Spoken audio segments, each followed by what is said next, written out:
Welcome back to Beyond the Scoreboard. I'm your host, Mehmet Fatih Akser.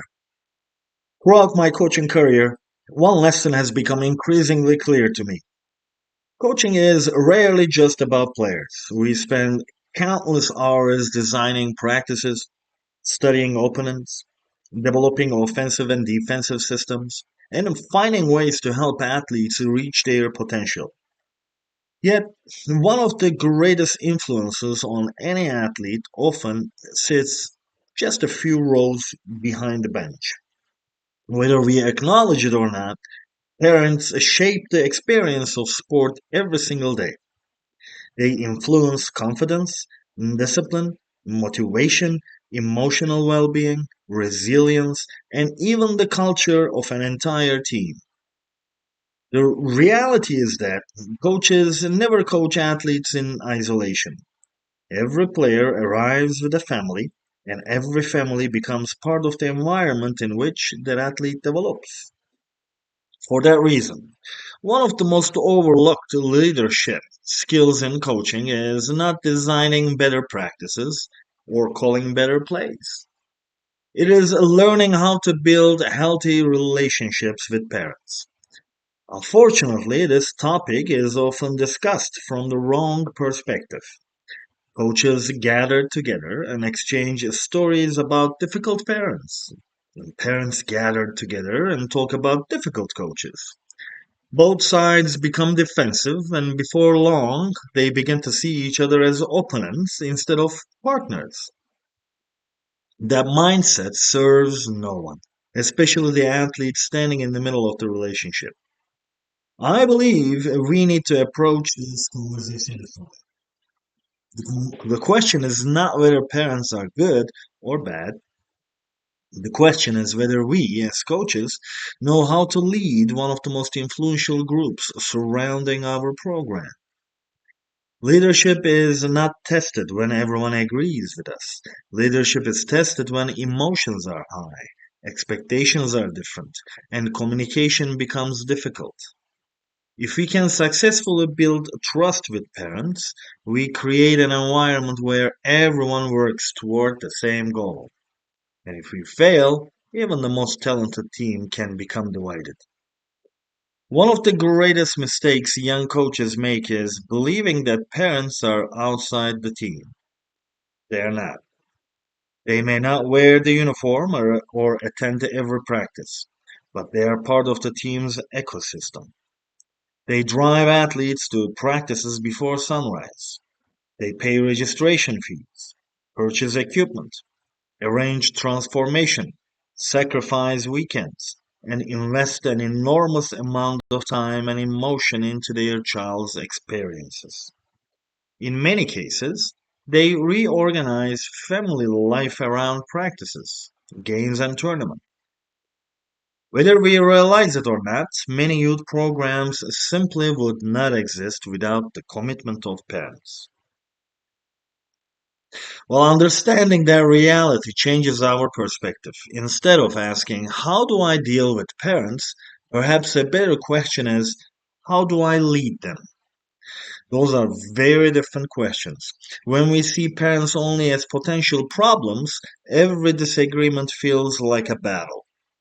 When we see them as partners, even difficult conversations become opportunities to strengthen the leadership and relationship. That begins with understanding the parent perspective. Every parent wants their child to succeed, but success means different things to different families. Some dream about scholarships. Others simply want their child to enjoy being active and make lifelong friends. Some hope sport will build confidence after a difficult year at school, and others want their son or daughter to learn discipline, responsibility, and resilience. Coaches often assume parents understand the long term development process because we think about it every day. The truth is that many parents are seeing only one game at a time, while coaches are thinking about the next season, the next year, or even the next stage of an athlete's life. That difference in perspective explains many conflicts before they even begin. A parent watches one child. A coach watches 15. A parent naturally focuses on their son's or daughter's experience. A coach has a responsibility to every athlete on the roster. Neither perspective is inherently wrong, but they are incomplete without understanding the other. Great coaches recognize this difference and never expect parents to automatically think like coaches.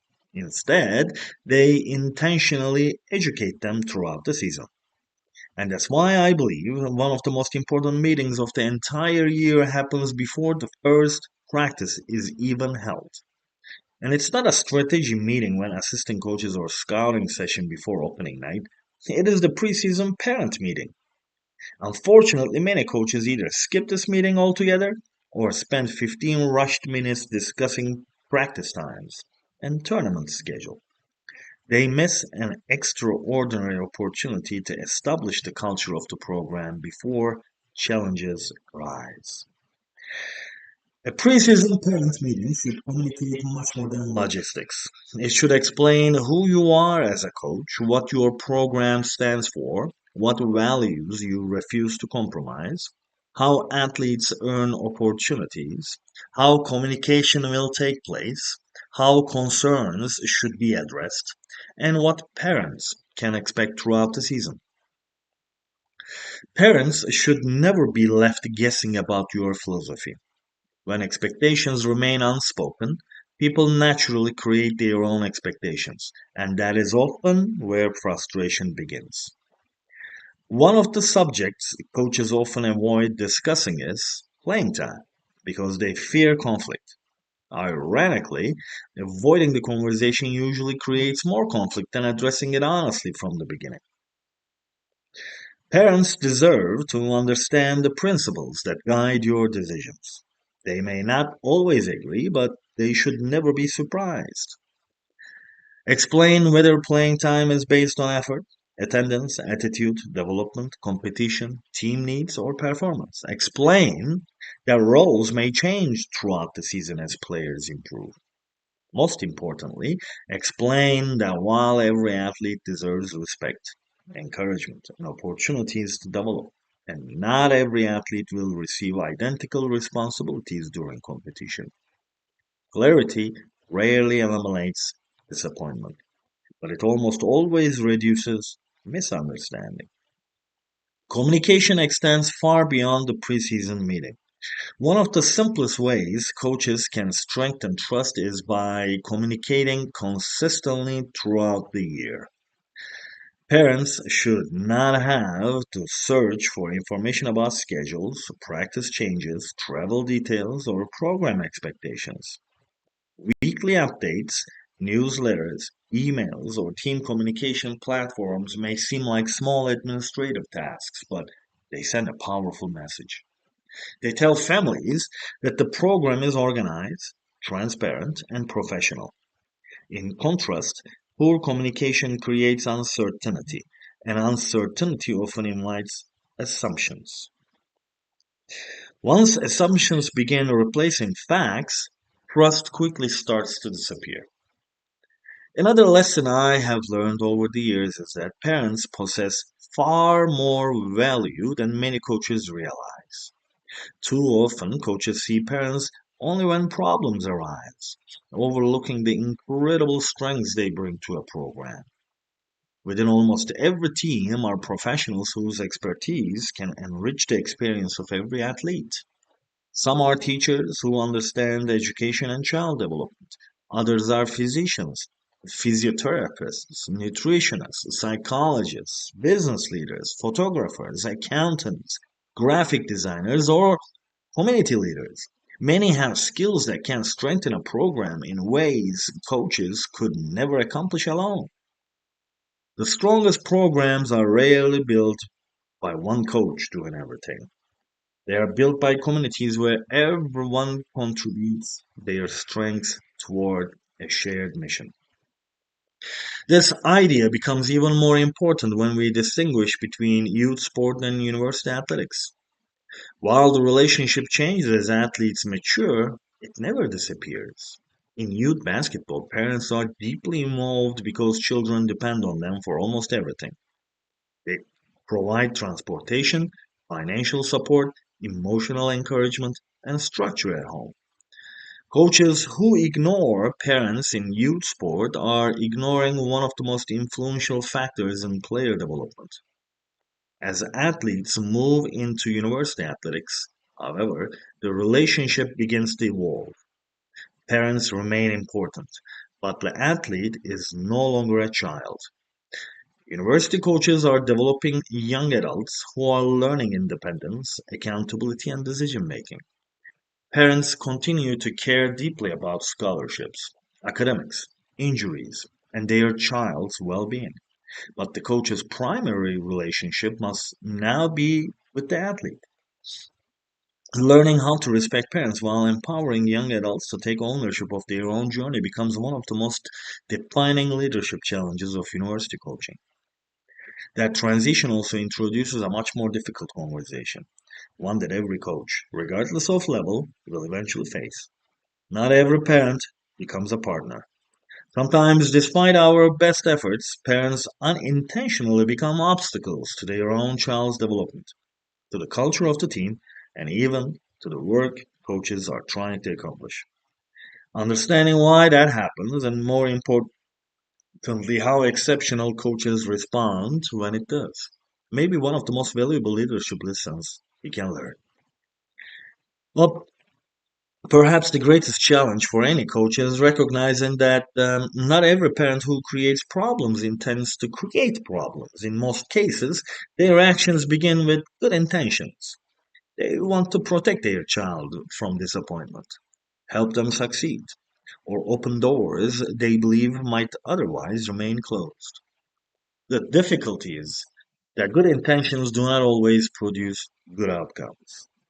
When parents become overly involved, consistently question decisions, compare their child with teammates, or attempt to coach from the sidelines, they often achieve the exact opposite of what they hoped for.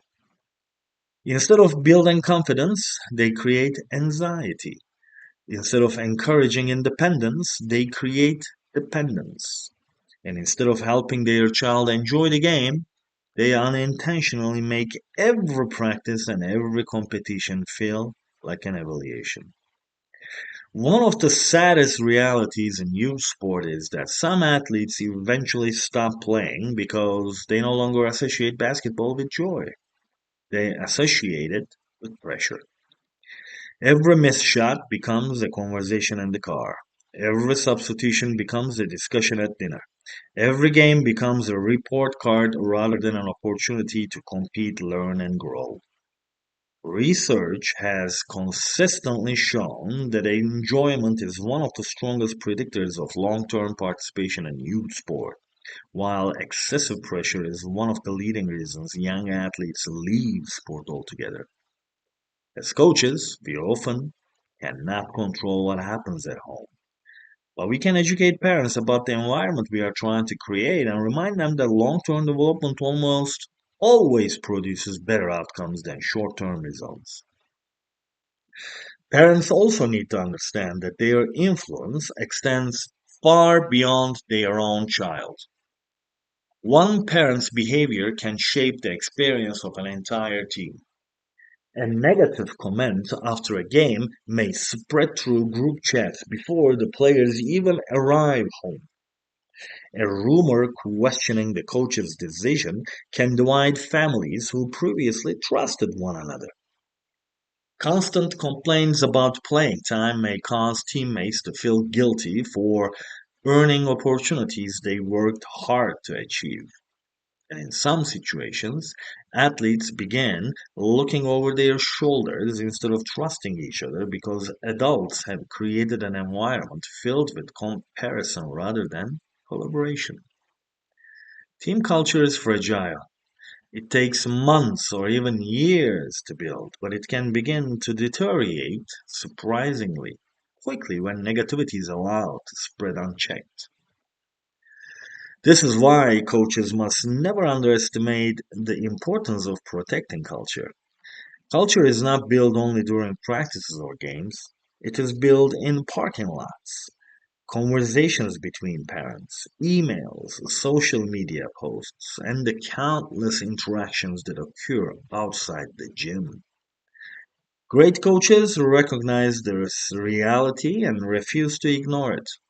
They establish standards of behavior that apply not only to athletes, but to everyone connected to the program. Respect is not optional. Professional communication is expected. Concerns are addressed privately rather than publicly. Gossip has no place in a healthy team environment. These expectations are not designed to silence parents. They are designed to protect the experience of every athlete involved. There is another reality that coaches rarely discuss openly. Yet almost every experienced coach has witnessed that at some point in their career. Parents possess tremendous influence. Used wisely, that influence can strengthen a program beyond imagination. Used irresponsibly, it can cause significant harm.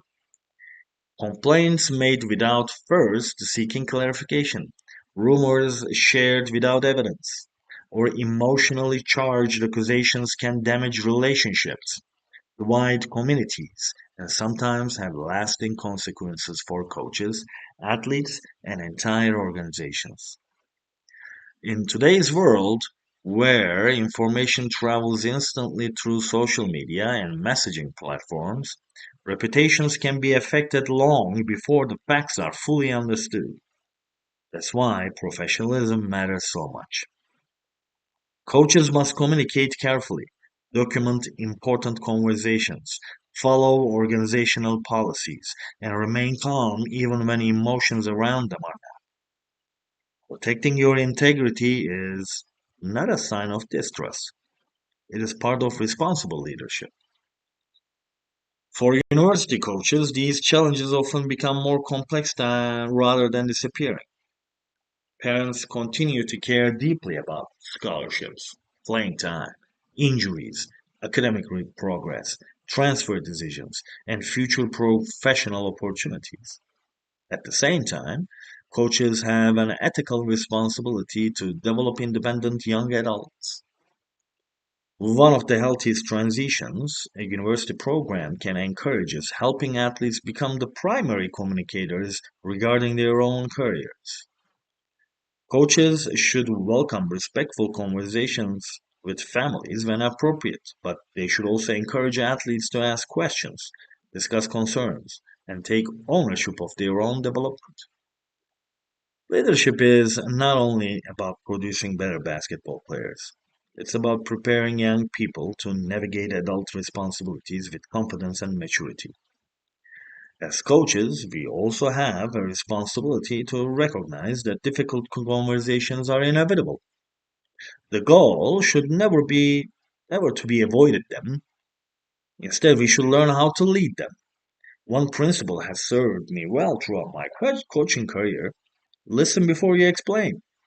Many parents simply want to know they have been heard. Listening doesn't mean agreeing, nor does empathy require changing your standards. It simply demonstrates respect. Once parents know they have been listened to, meaningful conversations become far more productive. Explain your reasoning clearly, remain consistent with your philosophy, and avoid becoming defensive. Your responsibility is not to win an argument. Your responsibility is to strengthen the relationship while protecting the integrity of the program. The most successful coaches I have known all share another characteristics. They actively invite parents to become contributors rather than spectators. Instead of limiting their involvement to watching games, they create meaningful opportunities for families to strengthen the program. Parents can assist with fundraising, organize community events, mentor younger athletes, coordinate travel, help with team meals, support academic initiatives, provide professional expertise, or simply reinforce the values being taught within the program. When parents understand that their contribution extends far beyond cheering from the stands, they begin investing in the success of every athlete rather than focusing exclusively on their own child. That shift transforms the entire culture of a team.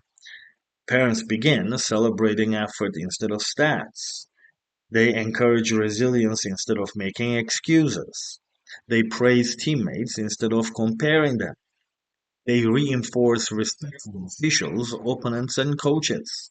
And most importantly, they help children understand that sport is becoming better people as much as becoming better athletes. The greatest gift parents can give their children is not a starting position, a scholarship, or a championship. It is the opportunity to develop character that will serve them long after their playing days have ended. As I reflect on this topic, I continue to believe that one sentence captures its essence better than any other. Coaches do not coach players alone. Every athlete is influenced by parents, family members, teachers, teammates, and countless other people who shape their journey. The most effective coaches understand this reality and choose to lead the entire environment rather than focusing only on what happens during practice. So, whether you coach 8-year-olds taking their first steps into organized basketball or university athletes pursuing championships, I want you to remember this. Parents are neither your greatest obstacle nor your greatest advantage by default. They become what the relationship allows them to become. When coaches communicate with honesty, establish clear expectations, demonstrate professionalism, and genuinely invite parents into the mission of developing young people, remarkable things begin to happen. Trust grows stronger, and culture becomes healthier, and athletes feel supported from every direction. And instead of standing on opposite sides of the gym, coaches and parents stand together, united by a purpose far greater than winning games. Thank you for listening to Beyond the Scoreboard. If this episode encouraged you to think differently about one of the most important relationships in coaching, I encourage you to share it with another coach, parent, educator, or leader. Together, we can create sporting environments where athletes are not forced to choose between their coach and their family, but instead benefit from both working together toward the same goal. Because in the end, the greatest victories in coaching are not measured by banners hanging from the rafters.